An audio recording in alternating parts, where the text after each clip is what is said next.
नाम का जो स्टूडेंट है वो श्रीलंका में पढ़ती है, नॉर्दर्न रीजन ऑफ श्रीलंका के अंदर। All do studies in her school are Tamil speaking, हालांकि उसके स्कूल में ज़्यादातर तमिल स्टूडेंट्स पढ़ते हैं। They want the medium of instruction to be Tamil, और वो सब भी चाहते हैं कि उनके स्कूल का जो इंस्ट्रक्शंस का जो मीडियम है, यानी एजुकेशन का जो मीडियम है वो तमिल लैंग्वेज होनी चाहिए। अब दो के सिचुएशन आपको दी गई हैं, इसमें आपसे क्वेश्चन ये किया जा रहा है, if the parents of annuity और Selvi were to approach respective governments to realize the desire of the child, who is more likely to succeed and why?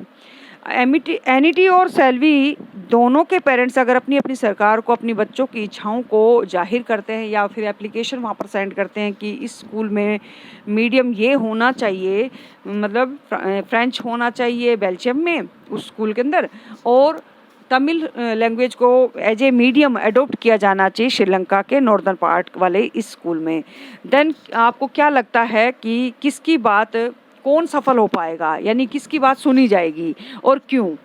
तो ये क्वेश्चन ऑब्वियस है। आप अब तक जो आपने दो स्टोरी पढ़ी हैं दोनों कंट्रीज़ की, आप इजीली इसको फाइंड आउट कर सकते हैं, इसके आंसर को राइट डाउन कर सकते हैं, तो कीजिएगा।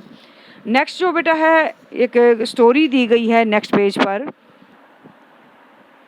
इस स्टोरी में बेटा दो पर्सन का जिक्र आया है, विक्रम और बेताल। आपने पुरानी कोई कहानी भारत में सुनी हो, इंडिया के अंदर विक्रम बेताल की कहानियाँ, तो आप इजीली इस कंसेप्ट को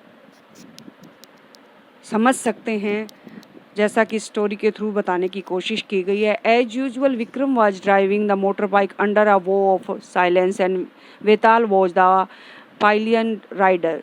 अब आपको मैं यहाँ बताना चाह रही हूँ कि मॉडर्न टाइम है, तो विक्रम और बेताल अब जो है हॉर्स पे तो राइडिंग करेंगे नहीं, तो मोटर बाइक के ऊपर वो राइडिंग कर रहे हैं। यानी विक्रम जो है मोटर बाइक चला रहा है बहुत ही शांतिपूर्वक तरीके से, चुपचाप, और बेताल उसकी पीठ पर बैठा हुआ है। As usual Betal started telling Vikram a story to keep him awake while driving. हालांकि जैसा कि आपने पुरानी कहानी सुनी या पढ़ी हो, तो बेताल का मकसद है कि विक्रम को नींद ना आ जाए, और इसके लिए वो बाइक चलाते समय वो सो ना जाए, तो इसके लिए वो उसको कहानी सुनाना शुरू करता है। This time the story went as follows, और ये कहानी कुछ इस प्रकार थी बेटा। In the city of Beirut there lived a man called Khalil. Beirut नाम का एक शहर है, वहाँ पर खलील नाम का एक व्यक्ति रहता है। उसके his parents came from different communities, उसके माता पिता अलग अलग समुदाय से या अलग अलग कल्चर के से बिलोंग करने वाले लोग हैं। His father was an orthodox Christian, उसके पिताजी एक कट्टरपंथी ईसाई समुदाय के व्यक्ति हैं। And a mother a Sunni Muslim, और उसकी मदर जो है सुन्नी मुसलमान है। This was not so uncommon in this modern cosmopolitan city. और ये आजकल जो है बेटा, ये जो बातें हैं कि दो अलग अलग डिफरेंट कम्युनिटीज़ की से बिलोंग करने वाले लोग आपस में मैरिज कर लेते हैं, ये कोई नई बात नहीं है, अनूठी बात नहीं है। आधुनिक शहरों में यह आजकल होता ही रहता है। People from various communities that lived in Lebanon came to live its capital Beirut, और ज़्यादातर लोग जो डिफरेंट कम्युनिटीज़ से बिलोंग करते हैं वो लेबनान की राजधानी बैरूत में आकर रहते हैं। दे लिव टुगेदर इंटरमिंग्ड, वो इस टाइप से मिलजुल कर रहते हैं। Yet fought a bitter civil war among themselves, कि जैसे कि जब वो मिलजुल कर रहते हैं, लेकिन जब उनके बीच में लड़ाई होती है तो सिविल वॉर जैसी सिचुएशंस भी कई बार बन जाती हैं। One of Khalil's uncle was killed in that war, और जब इस प्रकार के लड़ाई झगड़े होते हैं तो ऐसे में एक बार जो है खलील के जो चाचा थे, अंकल थे, उनकी भी डेथ हो गई थी इस प्रकार की फाइट में। At the end of the civil war, जब ये गृह युद्ध खत्म हुआ, Lebanon's leaders came together, Lebanon के जो लीडर्स थे, नेता थे, वो इकट्ठे हुए और agreed to some basic rules for power sharing among different communities. उन्होंने समझौता किया कि वो सभी समुदाय के लोगों को पावर शेयरिंग में पार्टिसिपेशन करने का मौका देंगे। इट मीन्स वो सबको पावर शेयर करेंगे, सभी कम्युनिटीज़ के मिनिस्टर्स चूज किए जाएंगे लेबनान कंट्री के अंदर। As per these rules the country's president must belong to the Maronite sect of the Catholic Christians. और रूल्स के अकॉर्डिंग इस देश का जो राष्ट्रपति होगा वो Maronite sect of Catholic Christians community से बिलोंग करने वाला होगा, यानी ये कंडीशन है कि वो क्रिश्चियन होगा।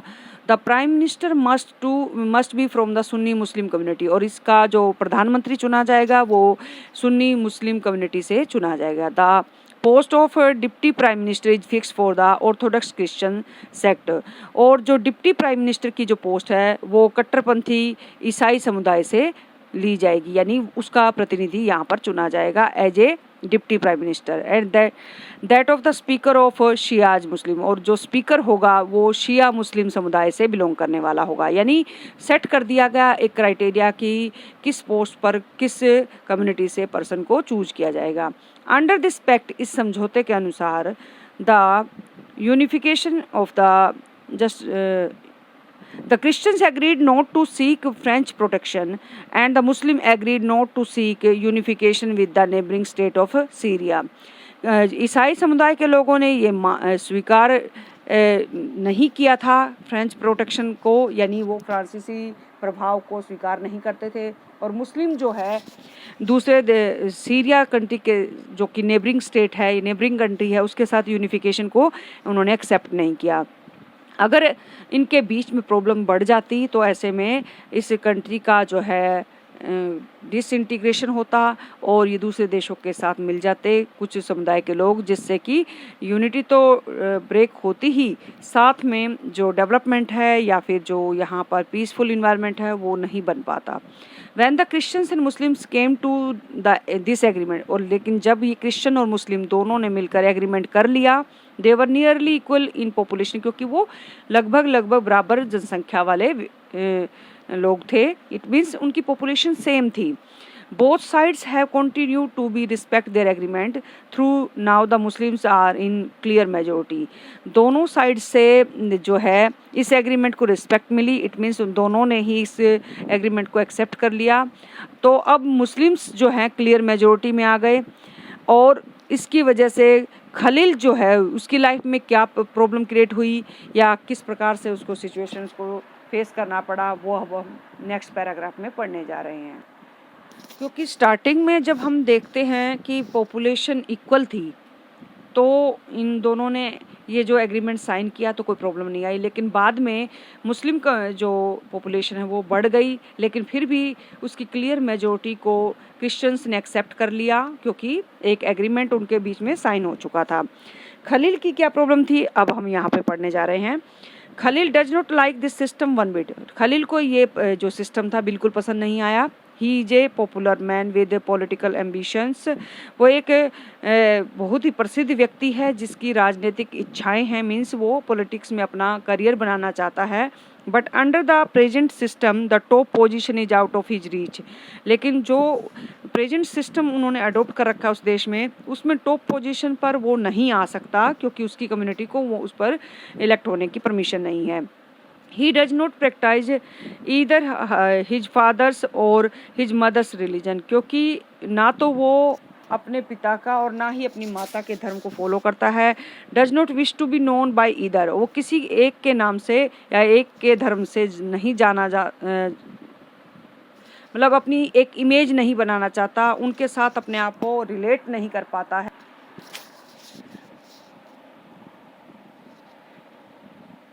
वह ना तो माँ के धर्म को मानता है और ना ही पिता के। असल में वो चाहता क्या है कि उसे किसी भी धर्म से जोड़कर ना पहचाना जाए। उसे समझ में नहीं आता कि लेबनान में जो अन्य सामान्य लोकतंत्रों की तरह वो लेबनान में भी क्यों नहीं चलता। इट मीन्स वो सिस्टम क्यों नहीं चलता जो अदर डेमोक्रेसीज में अडोप्ट किया जा रहा है, जहाँ रिलीजन बेस्ड डिस्क्रिमिनेशन नहीं होता, यानी कोई भी किसी भी सीट पर इलेक्ट हो सकता है। इस सिस्टम को अडोप्ट क्यों नहीं किया गया।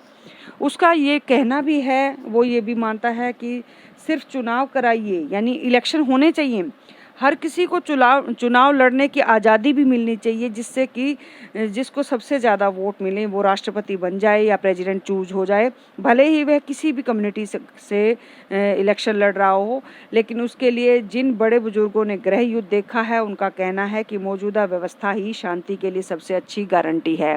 इस पैराग्राफ में ओवरऑल यही बातें बताई गई हैं कि वो रिलीजन बेस्ड डिस्क्रिमिनेशन या रिलीजन के नाम पर जो पोस्ट को फिक्स कर दिया गया है उसके अगेंस्ट बात कर रहा है, क्योंकि वो अपने रिलीजन के हिसाब से उस हायर पोस्ट पर अपॉइंट नहीं हो सकता या इलेक्ट नहीं हो सकता, इसी वजह से उसको ये सिस्टम पसंद नहीं है। नेक्स्ट पैराग्राफ में आप देखेंगे, the story was not finished but they had reach the TV tower with where they stopped every day. देखिए, अभी ये कहानी ख़त्म नहीं हुई, टीवी टावर के पास आकर वो रुकते हैं और जैसा कि वो हर रोज़ वहीं पर रुकते हैं। बेताल जो है जल्दी से उसको जो है, ये कहानी बेताल ने यहाँ पर जल्दी से बंद की और उससे जल्दी ही एक क्वेश्चन पूछा। क्या क्वेश्चन था उसका कि His customary question to Vikram, if you had the power to rewrite the rules in Lebanon, अगर आपको लेबनान के रूल्स को रीराइट करने का मौका दे दिया जाए, यानी लेबनान के नियमों को लिखने का या कायदे कानूनों को बनाने का मौका मिल जाए, व्हाट वुड यू डू, तो फिर आप क्या करोगे। Would you adopt the regular rules followed everywhere, वो रूल्स जो हर जगह पर अब इस्तेमाल हो रहे हैं उनको अडोप्ट करोगे। एज खलील सजेस्ट, जैसा कि खलील कह रहा है कि डिफरेंट डेमोक्रेसीज़ में जो रूल्स फॉलो किए जाते हैं वही लेबनान में होने चाहिए, तो क्या वही रूल्स वो फॉलो करवाएगा जो अदर डेमोक्रेसीज में हो रहे हैं, और stick to the old rules, या फिर वो पुराने नियमों को ही चलने देगा, और डू समथिंग एल्स, या फिर कुछ नया ढूंढेगा। Betal did not forget to remind Vikram of their basic pact, अब बेताल नहीं भूला है विक्रम को अपना एक मूलभूत जो समझौता उसने उसके साथ जो शर्त रखी थी कि उसको वो भूलने नहीं दे रहा। If you have an answer in mind, जल्दी से बोलो अगर तुम्हारे दिमाग में जो भी आंसर आ रहा है, yet do not speak up, अगर तुम नहीं बोले your motorbike will freeze, तुम्हारी जो मोटर बाइक है वो फ्रीज हो जाएगी, यानी रुक जाएगी बिल्कुल, और ये चल नहीं पाएगी, जाम हो जाएगी।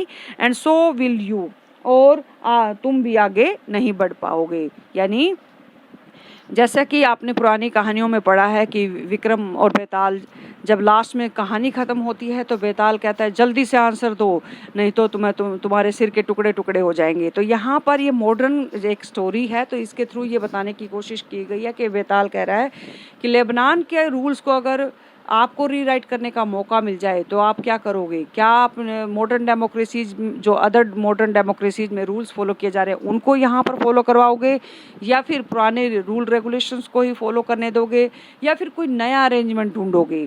तो जल्दी से आंसर दो, अदरवाइज तुम्हारी मोटर बाइक यहीं पर जाम हो जाएगी और उसके बाद तुम आगे नहीं बढ़ पाओगे। Can you help poor Vikram in answering Betal, क्या तुम उस बेचारे विक्रम की हेल्प कर सकते हो बेताल को आंसर देने में। हाँ जी, अब आपके आंसर का इंतज़ार रहेगा। Thank you very much, and learn in between question answers and read chapter up to this content. Thank you.